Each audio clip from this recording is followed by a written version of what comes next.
അപ്പോ അദ്ദേഹം ചോദിച്ച പ്രധാനമായ ചോദ്യം, ഈ കർമ്മം കൊണ്ട് ആരെങ്കിലും ക്ഷത്രിയനായിട്ടുണ്ടോ? അല്ലെ, ഞാൻ കുറെ ക്ഷത്രിയന്മാരുടെ പേര് പറഞ്ഞതിനെയൊന്നും അദ്ദേഹത്തിന് ഖണ്ഡിക്കാനുണ്ടായിരുന്നില്ല. നാമൾ ഈ സംസാരിക്കുന്ന തിരുവനന്തപുരത്താണ്. പുലയനാർ കോട്ട എന്ന് പറയുന്ന രാജ്യത്ത് പുലയ രാജാവ് ഭരിച്ചിരുന്നത്. തൊട്ടപ്പുറത്ത് നെടുമങ്ങാടും പുലയ രാജാവ് ഭരിച്ചിരുന്നതാണ്. അപ്പൊ കർമ്മം കൊണ്ട് തന്നെ ക്ഷത്രിയന്മാരായവർ നിരവധി പേരുണ്ട്. പിന്നെ അദ്ദേഹം ചോദിക്കുകയാണ്, ഇതൊക്കെ എന്താണ് ജന്മം കൊണ്ടാണ് ഇതൊക്കെ സംഭവിക്കുന്നത് എന്ന്. ഞാൻ ഇന്ന് ചോദിക്കട്ടെ, അങ്ങനെയുണ്ടെങ്കിൽ എന്താണ് ലോകത്തിൽ വിദ്യാഭ്യാസത്തിന്റെ പ്രസക്തി?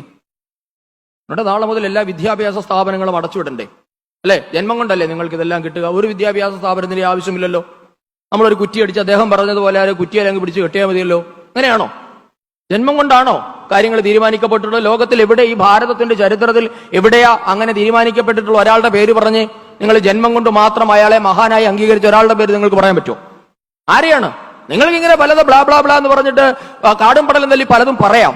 വസ്തുനിഷ്ഠമായി സംസാരിക്കുമ്പോൾ ആരാണ് ജന്മം കൊണ്ട് മഹത്വം ആർജിച്ച ഒരു വ്യക്തിയുടെ പേര് നിങ്ങൾ പറഞ്ഞ്? ഭാരതത്തിൽ ജനിച്ചവരെ മുഴുവൻ കർമ്മം കൊണ്ട് അംഗീകരിച്ചിട്ടുള്ളവരാണ്. അല്ലെ, ഇവിടെ ചോദിച്ചു, വാൽമീകി രത്നാകരൻ എന്നുള്ള ആളായിരുന്നു, കാട്ടാളനായിരുന്നു. കാട്ടാളൻ എങ്ങനെയാണ് ആദി കാവ്യം എഴുതിയ വാൽമീകി മഹർഷിയായത്? മുക്കുവനായ ആധുനിക ഭാഷയിൽ പറഞ്ഞ OBC കാറ്റഗറിയാണ് മുക്കുവൻ. അല്ലെ, മുക്കുവനായ വേദവ്യാസൻ എങ്ങനെയാണ് ജഗദ്ഗുരുവായത്? ആധുനിക ഭാരതത്തിന്റെ ഷെഡ്യൂൾ അനുസരിച്ച് ശ്രീകൃഷ്ണൻ എന്നുള്ളത് OBC ആണ്, യാദവനാണ്. എങ്ങനെയാണ് ശ്രീകൃഷ്ണൻ ദൈവമായത്? എന്തേ പറയാത്തത്?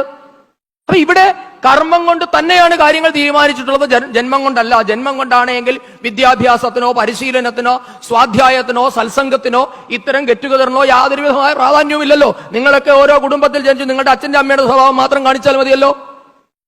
നിങ്ങളുടെ ആരുടെ സ്വഭാവം ഇത്രയും കാലം കൊണ്ട് മാറിയിട്ടില്ലേ? ഈ പരിശീലന പദ്ധതി അങ്ങനെ ഉണ്ടെങ്കിൽ ഈ എസൻസ് എന്ന് പറയുന്ന പദ്ധതിനെ അടച്ചു പൂട്ടണം. ഒരു പ്രയോജനമില്ലല്ലോ. ഇത്രയും കാലം കൊണ്ട് നിങ്ങളുടെ ജന്മം കൊണ്ട് നിങ്ങൾ അവിടെ തന്നെ നിൽക്കുകയല്ലേ. അങ്ങനെയാണോ? ജന്മം കൊണ്ടല്ല. ഗുണം എന്നുള്ളത് നമുക്ക് മാറ്റേണ്ടതാണ്. ഗുണം അല്ലേ, ഗുണം എന്നുള്ളത് ജനിക്കുമ്പോൾ മാത്രം കിട്ടുന്നതല്ല എന്ന് ദേവി അതുകൊണ്ട് മനസ്സിലാക്കുക. പിന്നെ വാല്യൂസിന്റെ ഒക്കെ ആവശ്യമുണ്ടോ? സനാതനം എന്നുള്ളത് ഏതോ ഒരു കുറ്റിയാണ്. ആ വാല്യൂ എന്ന് പറയുന്നത് പണ്ട് ജഗദീഷ് ശ്രീകുമാർ പറഞ്ഞാൽ ജപ്പാനിൽ എല്ലാവരും അപ്പനെ അളിയാന്നാണ് വിളിക്കുന്നത് എന്ന് പറഞ്ഞുകൊണ്ട് നമ്മൾ അങ്ങനെയാണോ എന്ന് ചോദിച്ചതുപോലെയാണ്. അല്ലെ, വാല്യൂസ് മാറുന്നതനുസരിച്ച് നമ്മൾ മാറ്റി വിളിക്കുകയോ ഈ നാട്ടിൽ? അപ്പൊ വാല്യൂ എന്നുള്ളത് എന്താ? അതിനെയാണ് സനാതനം എന്ന് പറഞ്ഞത്. അത് മാറ്റമില്ലാത്തതാണ്. സത്യം, അസ്തേയം, അഹിംസ, ധൃതി, ക്ഷമ, ഇത്തരം എന്താണ് യൂണിവേഴ്സൽ ആണ്. അതിന് യാതൊരു മതത്തിൻ്റെതായ കളറുമില്ല. മനുഷ്യൻ അഹിംസാവാദി ആയിരിക്കണം. മനുഷ്യൻ സത്യമേ പറയാവൂ. അസ്തേയം പാലിക്കണം. മറ്റുള്ളവന്റെ കാര്യങ്ങൾ മോഷ്ടിക്കാൻ പാടില്ല. അപരിഗ്രഹം, മറ്റുള്ളവന്റെ വസ്തു ആഗ്രഹിക്കാൻ പാടില്ല. ക്ഷമ വേണം, ധൃതി വേണം, ബുദ്ധിശക്തി വേണം. ഇതൊക്കെ യൂണിവേഴ്സലാണ്. അതുകൊണ്ടാണ് അത് സനാതനം എന്ന പേര് പറഞ്ഞത്. അത് അമ്പലത്തിൽ പോകുന്നവർക്ക് മാത്രം തരുന്നത് എന്ന് ലോകത്തിൽ എവിടെയും പറഞ്ഞിട്ടില്ല. ഭാരതത്തിന്റെ ഒരു ചിന്താപദ്ധതിയിലും നിങ്ങളോട് പറയുന്നില്ല ചോദ്യം ചെയ്യാതെ വിശ്വസിക്കാൻ. ഭാരതത്തിന്റെ എല്ലാ ചിന്താ പദ്ധതികളും ഇത്തരം ക്രയവിക്രയങ്ങൾ കൊണ്ട്, ഇത്തരം കൊടുക്കൽ വാങ്ങലുകൾ കൊണ്ട്, ചോദ്യം ചെയ്യലുകൾ കൊണ്ട് ആണ് പുരോഗമിച്ചിട്ടുള്ളത്. അതുകൊണ്ടാണ് ഭാരതത്തിന്റെ എല്ലാ ധർമ്മശാസ്ത്രങ്ങളും ചോദ്യോത്തര രൂപത്തിലായത്. വേദങ്ങൾ ചോദ്യോത്തര രൂപത്തിലാണ്. ഉപനിഷത്തുകൾ അങ്ങനെയാണ്. ഭഗവത്ഗീത അങ്ങനെയാണ്. രാമായണം ഒരാൾ ശിവൻ പാർവതിക്ക് പറഞ്ഞു കൊടുക്കുന്നതായിട്ടാണ്. സംശയവും നിവാരണവും ഉണ്ട്. അല്ലാതെ ഈ സനാതനം എന്ന് പറഞ്ഞതുകൊണ്ട് ഒരിക്കലും മാറാത്തത് കുറെ കടുംപിടുത്തങ്ങൾ ഈ സമാജത്തിൽ ഉണ്ടായിരുന്നില്ല. ഈ സമാജം എന്നും നവമായ പരിഷ്കരണങ്ങൾക്ക് വിധേയമായിക്കൊണ്ടിരിക്കുന്നു. അല്ലെങ്കിൽ പരിഷ്കരണത്തെ എക്കാലവും. അതുകൊണ്ടാണല്ലോ ഭഗവത്ഗീതയിലെ ഏകദേശം 600ഓളം ശ്ലോകങ്ങൾ പറഞ്ഞതിന് ശേഷം എന്താ ഭഗവാൻ അർജുനനോട് പറഞ്ഞത്?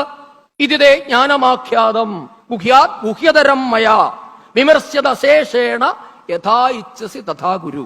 എന്താണ് പറഞ്ഞത്? ഞാൻ നിന്നോട് രഹസ്യങ്ങളിൽ രഹസ്യമായിട്ടുള്ള തത്വശാസ്ത്രം നിനക്ക് ഞാൻ ഉപദേശിച്ചിരിക്കുന്നു.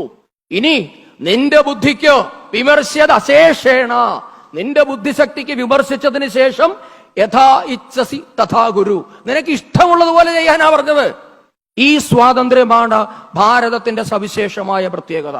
ലോകത്തിൽ ഈ സ്വാതന്ത്ര്യം നൽകിയിട്ടുള്ള ഏക ജനവിഭാഗം ഭാരതത്തിൻ്റെതാണ്. ഒരാളും ഇവിടെ ചോദ്യം ചെയ്യപ്പെടാതെ വിശ്വസിക്കാൻ, നീ ഇത് വിശ്വസിച്ചില്ല എങ്കിൽ നിന്നെ കാത്തിരിക്കുന്നത് നരകത്തിലെ വിറകുകൊള്ളിയാണ് എന്ന് ഈ ധർമ്മം ആരോടും പറഞ്ഞിട്ടില്ല. ഈ ധർമ്മം പറഞ്ഞത് നീ സ്വതന്ത്രനായിരിക്കാനാണ്. മനുർഭവ, നീ മനുഷ്യനാകൂ എന്നാണ് ഉദ്ദേശിച്ചത്. അപ്പൊ മനുഷ്യനാകാൻ ഉദ്ദേശിച്ച മതമാണ് ഭാരതത്തിൻ്റെത്. മതം എന്ന് പറയുമ്പോൾ ഞാൻ വീണ്ടും പറയട്ടെ, മതം എന്ന പദത്തിന് കേവലാർത്ഥം അഭിപ്രായം എന്നു മാത്രമാണ്. ഭാരതത്തിൽ നിരവധി മതങ്ങൾ ഉണ്ടായിരുന്നു. ശാക്തേയ മതം, ശക്തിയെ ആരാധിക്കുന്നവർ ശാക്തേയ മതത്തിന്റെ ആൾക്കാരായിരുന്നു. വിഷ്ണുവിനെ ആരാധിക്കുന്നവർ വൈഷ്ണവ മതത്തിന്റെ ആൾക്കാരായിരുന്നു. ശിവനെ ആരാധിക്കുന്നവർ ശൈവ മതത്തിന്റെ ആൾക്കാരാണ്. ക്രിസ്തുവിനെ ആരാധിക്കുന്നവർ ക്രിസ്തു മതത്തിന്റെ ആൾക്കാർ. That's all.